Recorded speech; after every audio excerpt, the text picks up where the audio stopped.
కోరిన కోరికలు తీరిస్తే ఏంలాడ రాజన్నకైతే కోడె మొక్కులు పెడతారు, మేడారం సమ్మక్క సారక్కలకైతే బెల్ల మొక్కులు అప్పచెప్తారు, అయ్యప్ప స్వామికైతే 41 రోజులు మాల వేసుకొని ఇరుముడి కట్టుకొని శబరిమల పోతారు, తిరుపతి ఎంకన్నకు నిలువు దోపిడి ఇచ్చుకుంటారు, ఒక్కొక్క దేవుణ్ణి ఒక్కో తీర్ల కొలుసుకుంటారు, ఒక్కో తీర్ల మొక్కులు పెడుతుంటారు. అట్లనే మల్లన్నను గిట్ల కొలుసుకుంటారు భక్తులు.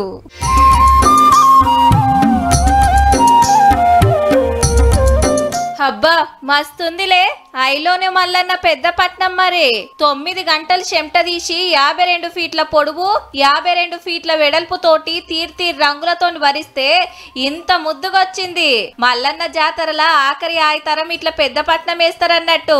నడిమిట్ల 4 గడులు, ఓ దాంట్లో స్వామివారు, ఇంకో దాంట్లో డమరుకం, ఇంకో దాంట్లో శివలింగం, ఇంకోటి త్రిశూలం.